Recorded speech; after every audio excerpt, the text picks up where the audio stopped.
Once again, welcome to everybody to this webinar. My name is Cristina Laurenti, and I'm one of the founders of the Coalition of Health Professionals for Regenerative Agriculture.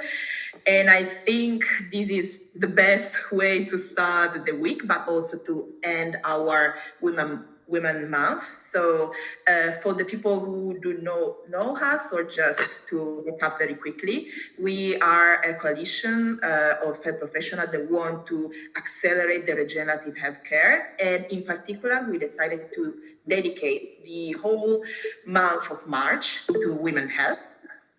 And I'm seeing people that are presenting themselves so good. Thank you. We have decided to dedicate the whole month of March to women health, and we've done several activities, other webinars, and you can find everything in our website and social media in case you want to, after this webinar, recover all the other things we have done. And I am particularly very happy to finish, let's say, this month with Dr. Powar, because also personally, I started to be in contact with her when I was a student at the Master of Agroecology and Food Sovereignty.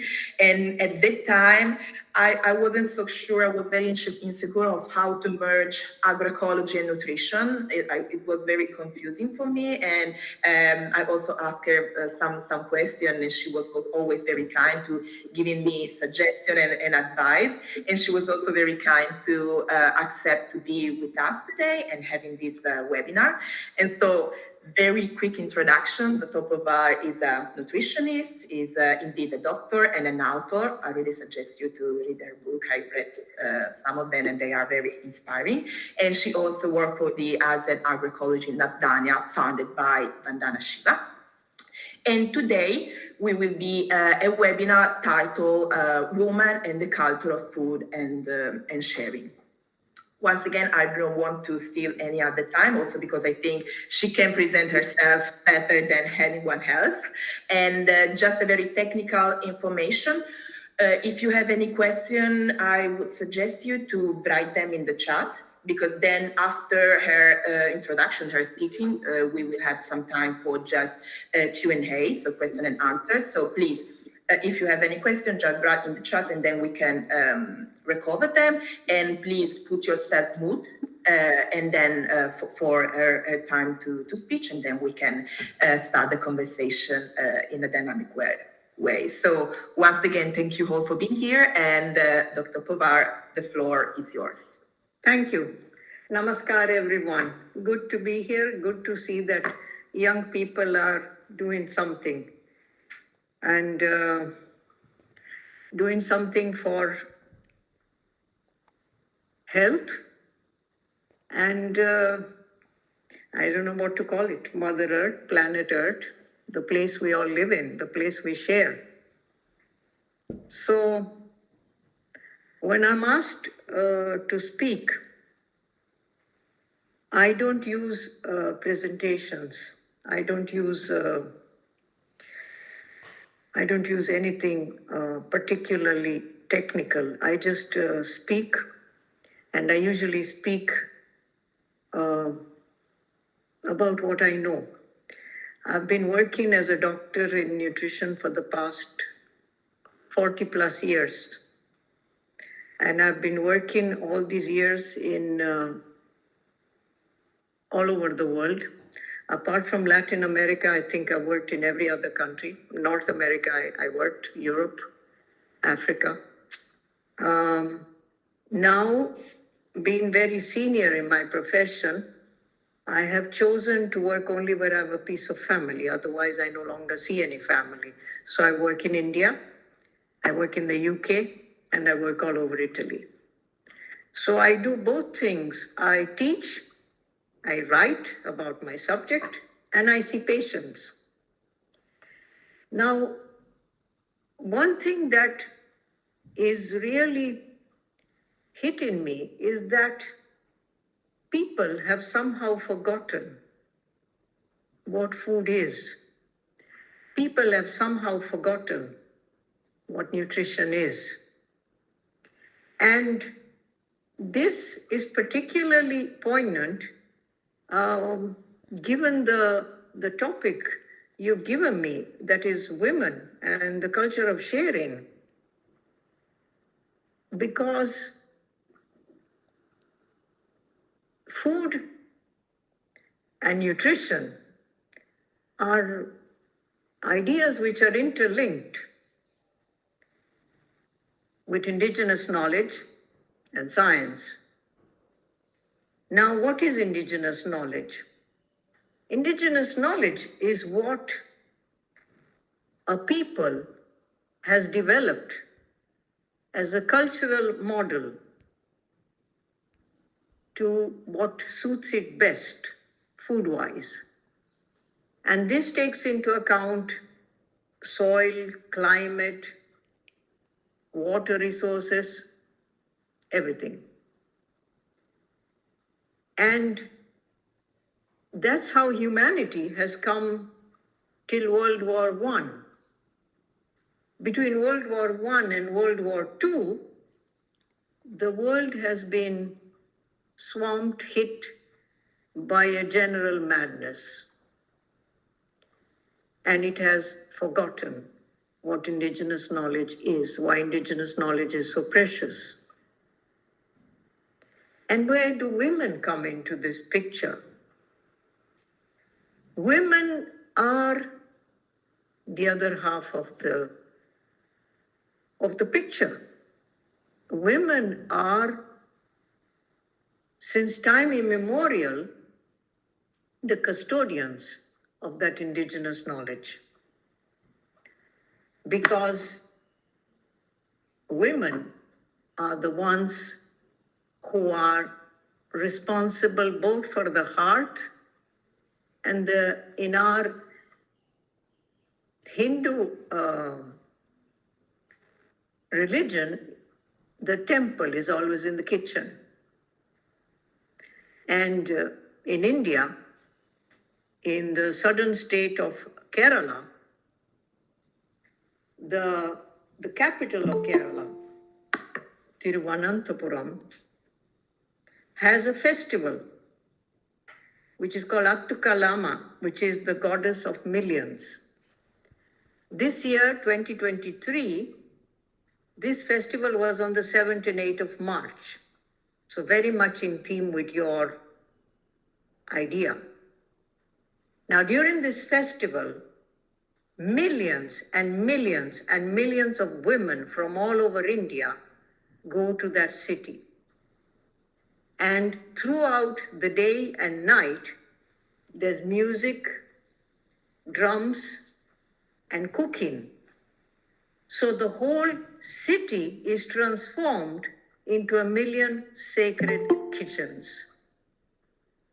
And this is a time when women will roam freely the streets day and night, because in India, as in most other cities in the world, women, including myself, I'm not a scaredy person. I'm very cool. I travel on my own. But I would never dream of traveling at night and walking down a dark street at night, because it's no longer safe. And this is true in India as in most other places I've been. But that day, because women are considered goddesses, they can even travel at night. And the food offerings are all sacred offerings. So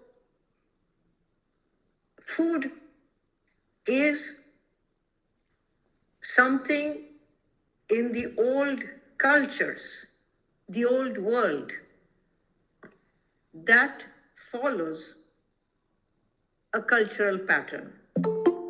And why is it a cultural pattern? Because do it yourself is fine if you're building a shelf. So far as health is concerned, there's no do it yourself. Because we have been following fire. Fire has been around maybe 400, maybe for 1,700,000 years 2 million years. We don't know how long fire has been around, much longer, some historians say. But human beings have been using fire. There have been sites found in Israel dating 400,000 years ago. And there have been other sites found in South Africa, more recent sites, which show very clearly the importance of fire used by human beings. So the British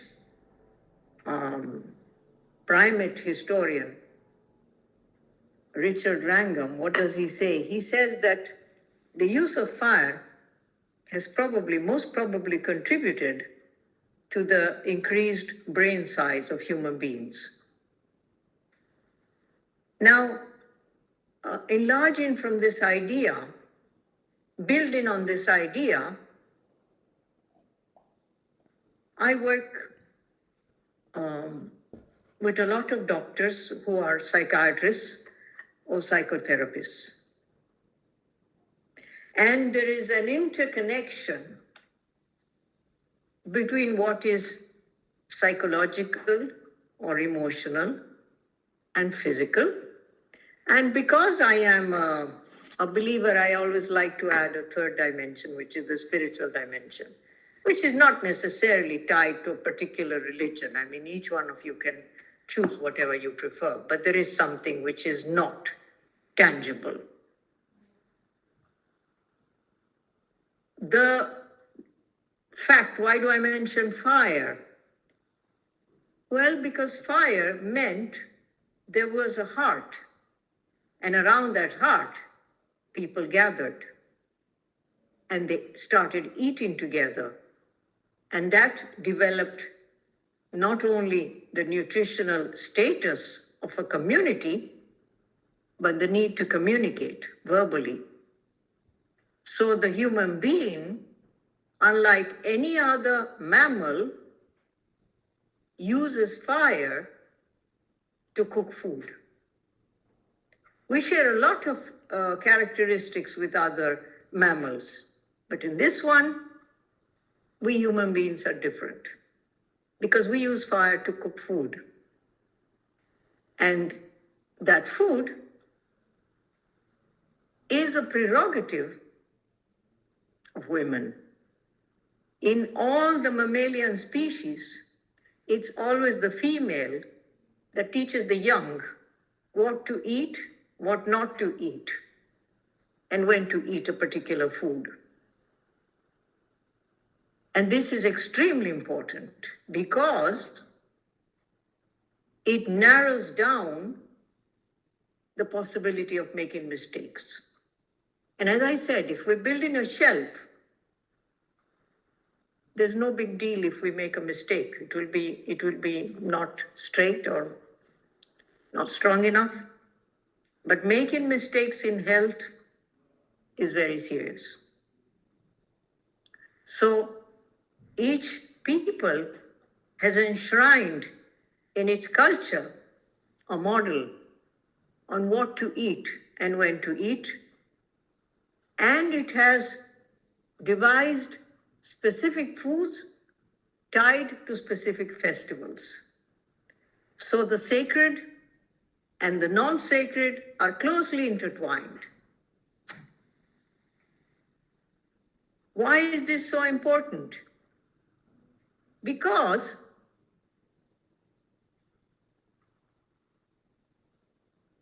food must take care of giving three basic macromolecules, which are proteins, carbohydrates, and fats. These three macromolecules must be broken down. Everything in nature must be broken down to its smallest possible particle. So protein will become amino acids, carbohydrates will become glucose, and fats will become fatty acids and glycerol. Now, these three bits are further broken down and they enter a very big ring road, which is the citric acid cycle or the Krebs cycle, which then flows into a big river divided in 4 chambers where electrons flow just as water flows down a river. And the sense of all this is to produce ATP, which is the currency we use to function. Whether we are awake, asleep, speaking, thinking, relaxing, dancing, every second of our lives, we are using ATP, which is the currency of life. But in economy, those who have no money cannot make money, which is the reason why in Asia, there are micro-lending banks or groups of people who lend as little as €1 so that the people can borrow that money, start a minute business and pay it back. In the system, the same thing happens.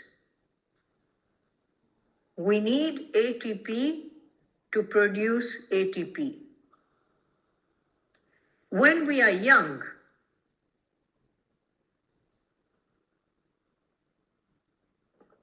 we borrow.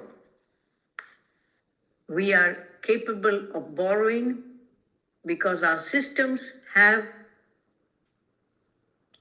like a reserve of energy. As we grow older, that reserve shrinks. And if we've not handled our food pattern wisely, we've no longer got it by the time we reach the age of 50. Now, this whole ring road, as I call it, and I call it ring road because everyone who drives, I don't drive, but I watch people who drive, has exits.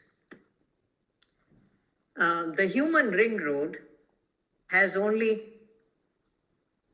points of entry. It has 8 points of entry.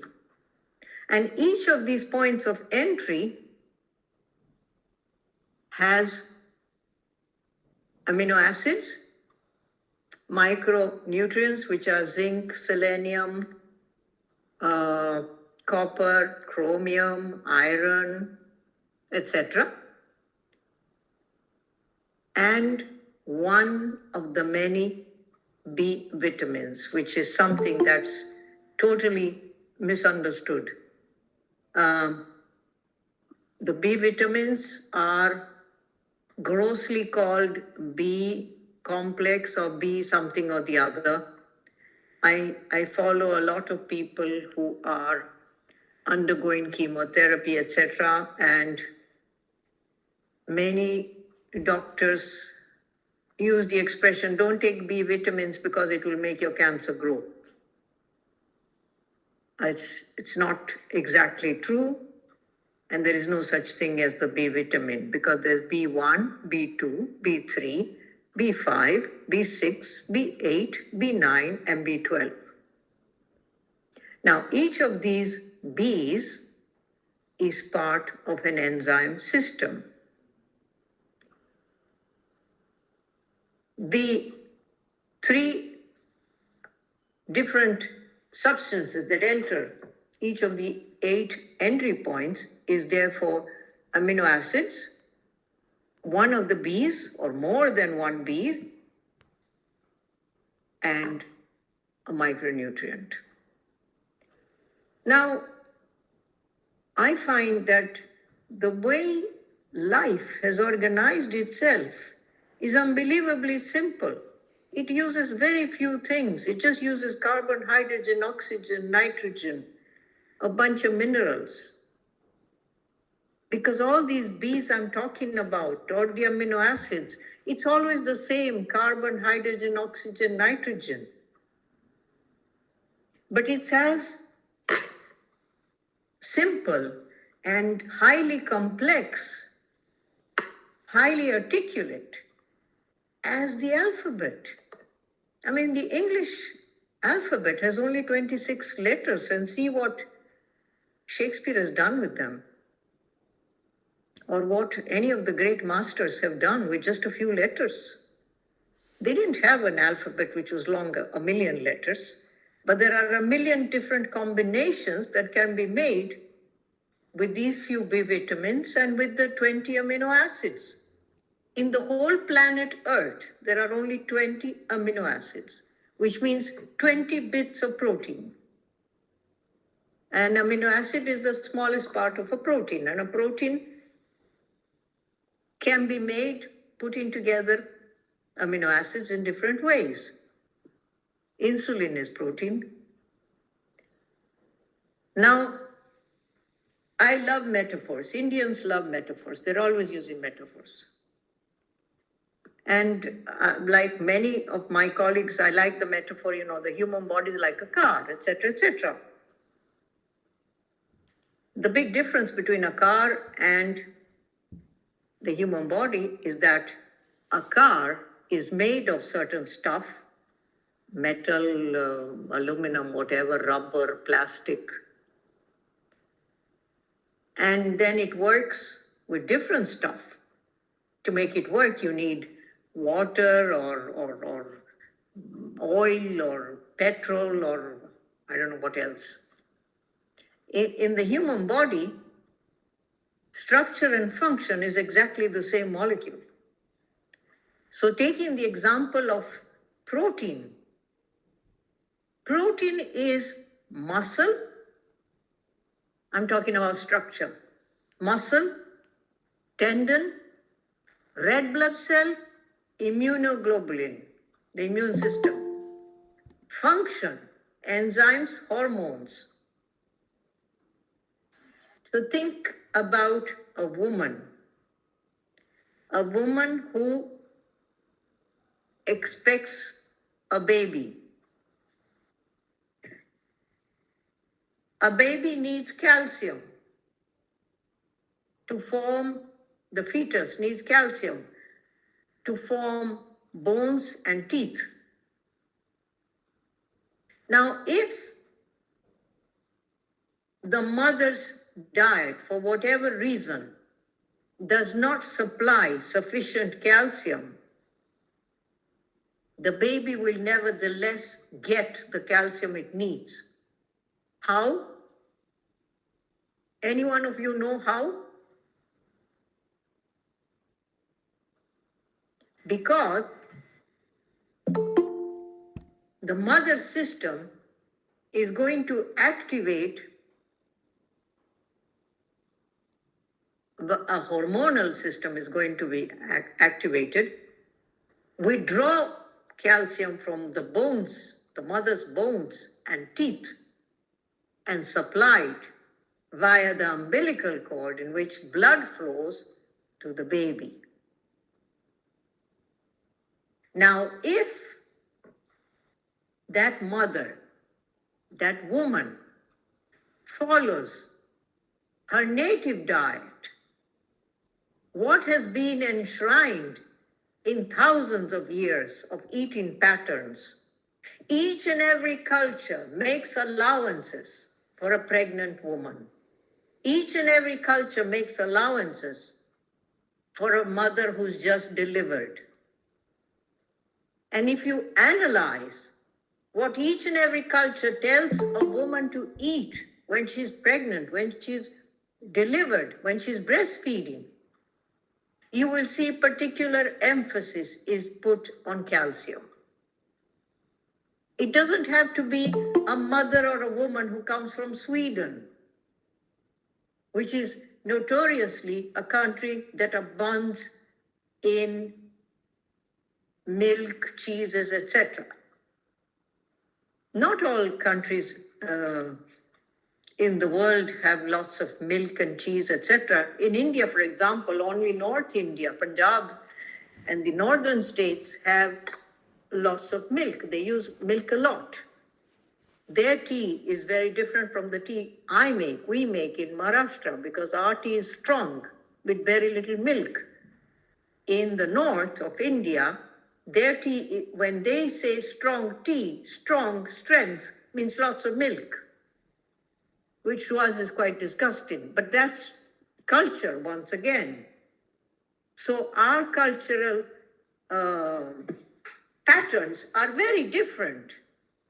We don't eat cheese, but we get calcium if we eat the proper foods.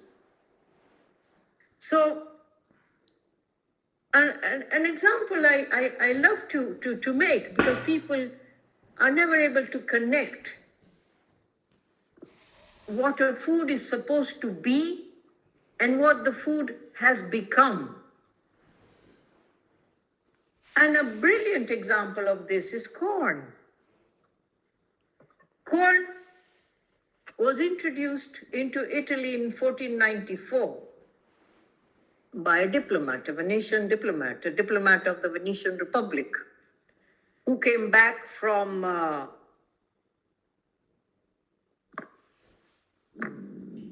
Latin America, one of those countries. I don't want to make a mistake, state in the wrong country.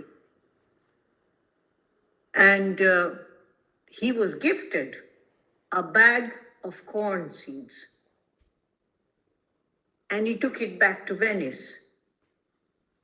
And the people in the north, around the river Po, did not used to eat corn. They never knew anything about corn.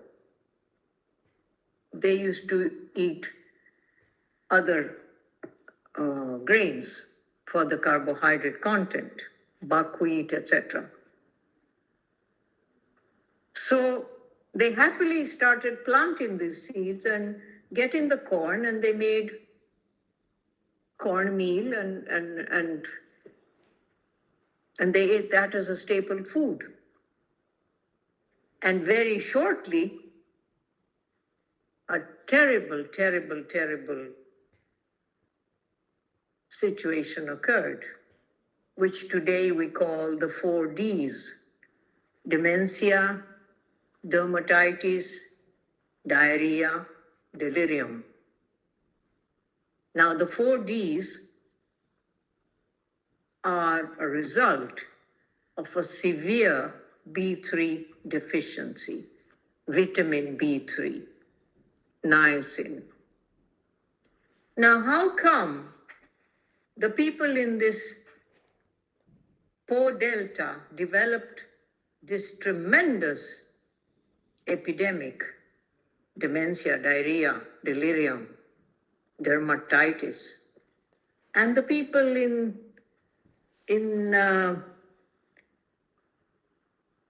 the Latin America didn't have any of all this? Once again, the women in South America knew how to process that corn. They used to grind it on stones. And the slaked lime, which is calcium hydroxide, was in that stone, was unbinding the niacin, which was tied in the corn. But the women in the Po Delta knew nothing about that because it's not part of their culture. So they got the seeds, but they did not get the know-how. And today, you buy tortillas in those countries as well. I've been South California, border Mexico, etc. I worked there. They're all made, quotation marks, artificially. They don't grind them on slaked lime. So do they all get dementia and all that? No, they don't. because their diet is more varied. But believe me, they get a lot of other things. Why? Because there's checks and balances. Every population has checks and balances in the way it eats. And the ones who know, who got the know-how, are women. It's not men. One myth, which I've always heard, is that hunter-gatherer societies were male societies. No. Not even hunter-gatherer societies were male societies, means males going hunting. No, we've got evidence today from archaeological findings, etc. There's a brilliant researcher at the archaeological department of the Oxford University who's come up with research, and she's found the burial grounds of women who use something with a tongue twisting name. I don't remember the name. It's a real tongue twister. It's called Tattle or something. Yes, Tattle, I seem to remember. And what is it? It's a spear. And the spear had this tuttle thing, which is something you use to throw the spear. And they found the body of a, they say, between 17, 19-year-old girl who was a hunter. And it makes sense because hunting was something which was a collective effort. And then the ones who would actually transform what had been hunted into what was eaten would be the women. So it's really multiple roles, multiple capacities, but the basic knowledge of how to fit that into the everyday life was female. It was women. It is women. But today, it's sad to see that women have forgotten the huge potential, the huge capacity we have, because tradition, before being written tradition, was oral tradition. And grandmothers would pass on to the children the knowledge. And that knowledge was the things of life and food. My own grandmother, my Aji, when I was never allowed to cook because my parents were, my father was a diplomat and my mother was highly educated. My grandmother was a doctor. My grandmother's sister was a doctor. My grandmother was a head nurse, etc. I come from a privileged background. But my parents were very good cooks. They never allowed me to cook because they used to say, you've got to study, forget the kitchen. But they were excellent cooks, and I learned by watching, by smelling. And one day my Aji gave me her precious book in which she'd written all her notes and cookery recipes, etc., etc. And that book is still with me, and it is something very precious. And I have 4 grandchildren, and I teach them whatever I know. But I come across people who tell me, you're not supposed to be eating this or that. You're not supposed to be eating animals because it's not ethical, and because you're adding to the carbon problem, etc., etc., etc. And I answer, that's not the case. Dr. Vandana Shiva has written a beautiful article in which he's indicting plant-based meat or plant-based eggs or plant-based fish or you name it, sausages or whatever. They are doing crazy things. They are doing really crazy things. And so far as I'm concerned, if we're talking about life, I'm not able to consider a carrot less alive than a chicken, quite frankly. But apart from that, if we focus on eating only select pieces of an animal, so we'll only eat the chicken breast, and we'll only eat the fillet of the beef or whatever, or we'll only eat I don't know what part of a pork or whatever. Naturally, we'll need hundreds of that particular animal. But all people, I mean, even Brahmins who don't take meat will take animal products. And they have, apart from fact, Brahmins are not all the same, because Brahmins in Maharashtra eat certain meats and Brahmins in the north will not, etc., etc. It's very complex. But in every culture, there are these balances, so that if you follow that particular pattern, more or less, you are guaranteeing an adequate intake of all the amino acids and the B vitamins, etc. So what's the problem with the amino acids? The amino acids, I said, the whole planet Earth, there are just 20. But 10 of these 20 are essential. And what does essential mean? Essential does not mean they are more important than the non-essential. Essential means either you get them ready-made or you haven't got them. So like I can make green by putting together blue and yellow, how much green I can make will depend on how much yellow I've got and how much blue I've got. And if my blue is this much and my yellow is this much, I'm going to make this much green. And when I'm young, I'm going to use that reserve energy I was speaking about. But as I get older, my system loses that capacity.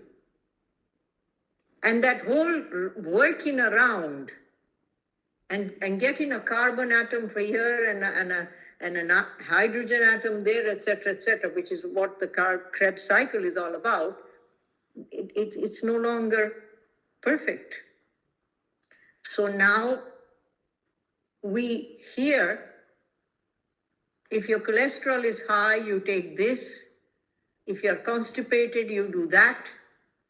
If you can't sleep, you do that. But the body is not a video game. The body is something that works in a very, very ancient manner. Our body follows sunrise, sunset. So all our workings, our enzymes, our everything is going to be around those two main times of the day. If we as women are only allowing ourselves to be, quotation marks, the same as men. I don't want to be the same as a man. I'm very happy to be a woman. Yes, I am graduate, so was my grandmother. I work, yes, so did my grandmother. I must say, my grandmother, when she decided to cook something, she had a helper usually. I cannot afford a helper. But ingenuity helps. there are so many small helps we can get from technology. Technology is not all bad. But as women, we must be the custodians of what it means to have a pattern, to have festivals which follow seasons.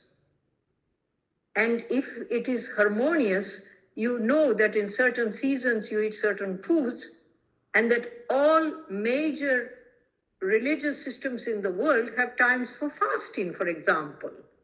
And I hear crazy things. My patients come and tell me, Doctor, I've decided to fast on alternate days.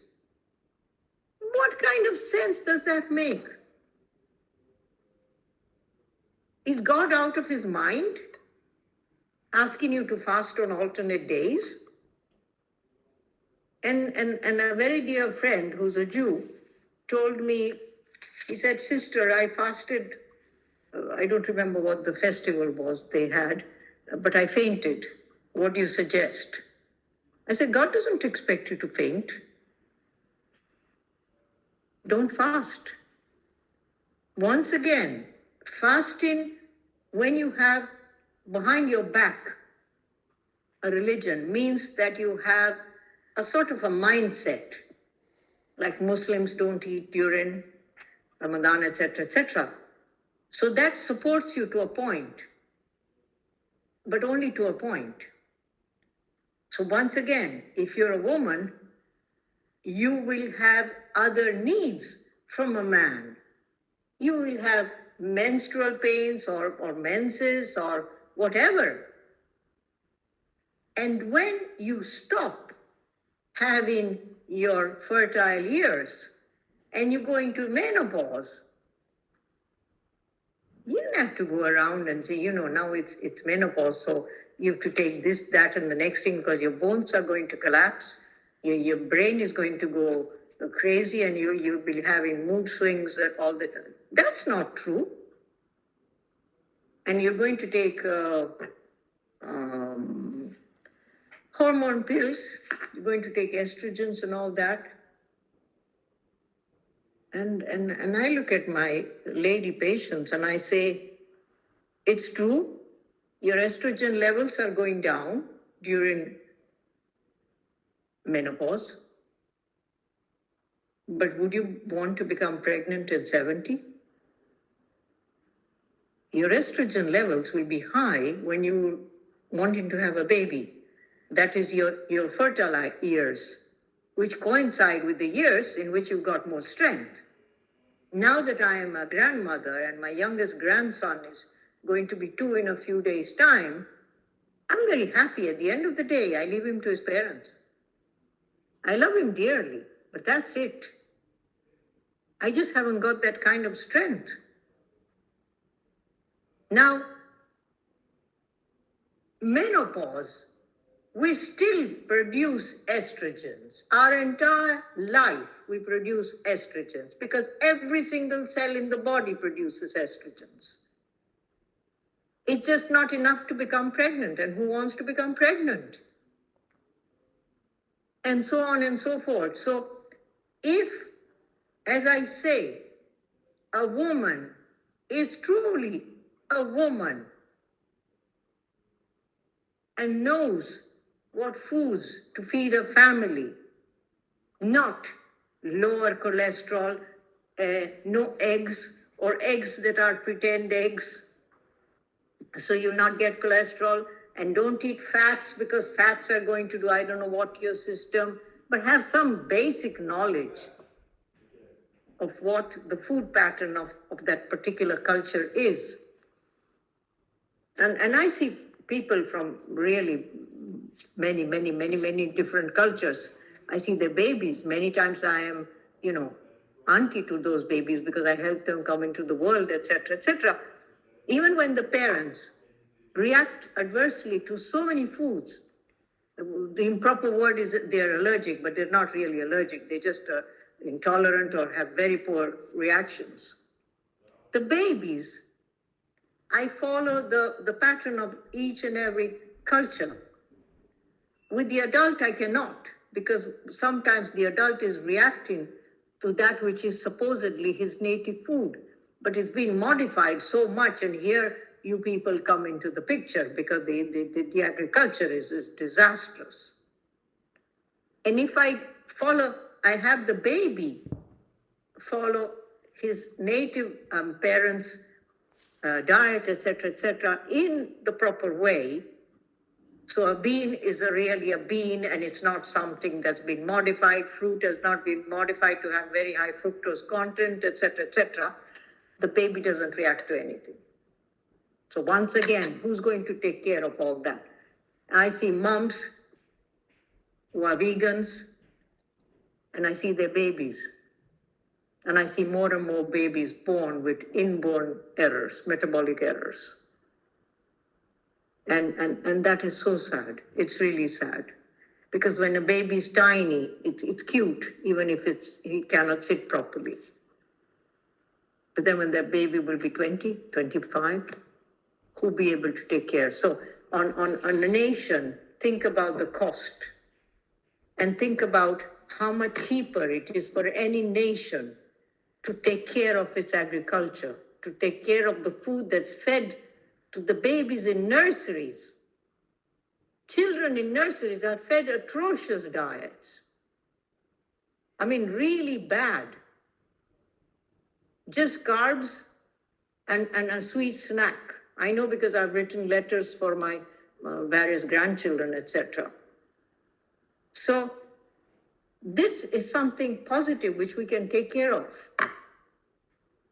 We can take care of the seeds we are planting, making sure that not only they're not GM, but the variety is the local variety. I mean, there are things like 400 varieties of spinach in India. Now there's maybe 60, 50, I don't know, but very few. And the same thing is true for rice or mangoes or anything. So you're there. Do it. You've got the power. Do it. Use it. If you have any questions, I'm here.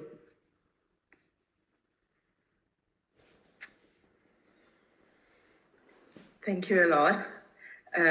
We have more or less other 10 minutes, but it was truly very illuminating. And I think you touched more or less all the points that we want to advocate about. You started with the modern society, and I'm seeing already some questions. And I stopped because I really want people to just speak and share with you. So please raise the hand, just go for it.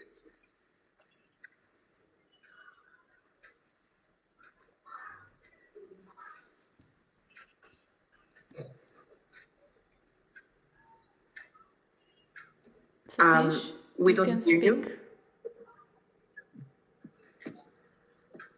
Are you talking?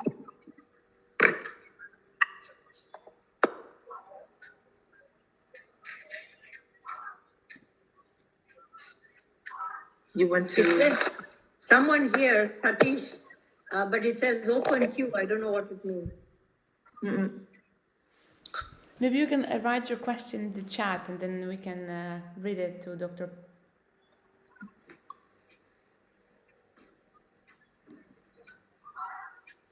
Okay, now we see you. Indian. Yes, I am from Maharashtra.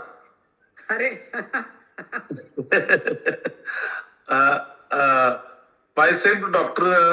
Satish Kumar Karande. I am working as a consultant for sustainable agriculture.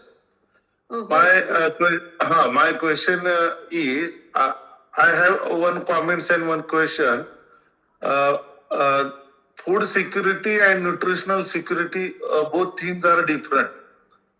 Because of the food security, government distribute the wheat and rice in public distribution system, but they not guarantee about the nutritional security. My question is that,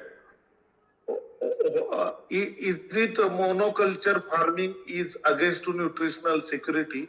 And another question is, what about your comments on millets in the diet? Millets in diet. So first of all, I'm from Pune, so I'm also Maharashtra. Me Solapurचा आहे, Solapur. So we are neighbors. In Maharashtra, as in the rest of India, the carbs, the carbohydrates which are used are not the same all year round. During monsoon, we use jowar, etc., and other season we use that. Wheat, we use less. But what the government is doing today is pushing for a monoculture. But this is not only the problem of India, this is the problem all over the world. Because all over the world, what I am seeing is that people are identifying food security with wheat. And fed, you need wheat. Now, wheat is the biggest problem for people because more and more people are becoming celiac or gluten intolerant. Yes. Millet is excellent because millet has no gluten, but even millet, we have so many different millets in India. But there even the government is pushing only for one. The year 2023 is the year of millets, and India is pushing for this millet. But it will not push for the varieties, it will push only for one. So the nutritional side is not the same as the food security. The food security means you get that many calories. It is all numbers. It's not health. But there you need to work, with organizations like Dr. Vandana, she was Naudanya, etc., etc. Naudanya does this work in India. You look up Naudanya and you contact them because they work with all the farmers. I can't hear. You're muted. Yes. Madam, I work with farmers, dryland agriculture farmers of the Solapur and adjoining districts. And we I think you need to communicate and become more people, more organizations joining together, because otherwise you are all small organizations, and on a world level you don't have much voice. No one will listen to you. Yes. This is correct. Because this is our experience. That are coming into India, but not only into India, are Cargill, Monsanto. They are very powerful. Yes. Their lawyers are something that we cannot even dream of. So unless you get together, you are not going to be able to do anything much. Yes. My request is, can you share your contact details? Yes, I will. Miss Laurenti has them. Miss Christina has them. She can give them to you. Yes, thank you, madam. Thank you very much. Indeed, thank you. Are there any other questions you would like to pose? We still have a few minutes, so in case.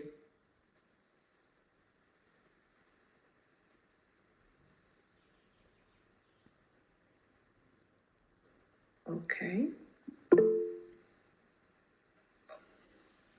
Of course, if you have others, you can post. Otherwise, if there are no questions, I would say, of course, if Dr. Powar allow me, I can share then her contact. She's always perfect. She's available, and she really is an inspiring person. And once again, thank you, because as I was saying, you really touched all the points, starting from the society point of view to biochemistry. That seems something so secondary, but indeed, after these three fancy word, carbohydrate, proteins, and lipids, there are the whole world behind. And then you also touched the connection with doctor, that sometimes even the doctor themselves don't know what there is behind nutrition and the connection with food that is also beyond these three macronutrients. And then you touch the educational role of women and the breastfeeding. I mean, you really did it in less than 1 hour, a very nice overview that was very illuminating. And so I personally also truly thank you. I hope for all the other participants, you feel the same energy also, because the four of us are very young, but it is always enriching, and we gather a lot of energy also for people who have more experience and that can give us also advice and suggestion from their past and their experience. They have maybe sometime more the idea of the projector and the process we should move forward. So it's always there's a lot of work that needs to be done. Of course. Exactly. And we have the energy, and we want people to also exchange with us and help us in understand what to prioritize, because there is indeed a lot of work, and sometimes it could be overwhelming, because as you were saying, women are kind of losing a little bit the know-how, the knowledge they used to have, because society, let's say, used us to think that being woman is not cool, being woman is something not empowered, while we should really focus on this and take over and restore the importance of being woman, of being mother, of being the caring of the family. So also thank you for have underlined also this very important aspect. And it's midday perfectly. So unless there are any other comments, I would just thank you, all the participants. Thank you, Dr. Powar, for the speech. Of course, we can stay in contact. We really want these events to be more and more frequent. And if you want to be updated, please just follow us. I can give you once again the contact detail of Dr. Powar. And I wish you a nice start of the week. Thank you. Bye. Thank you all.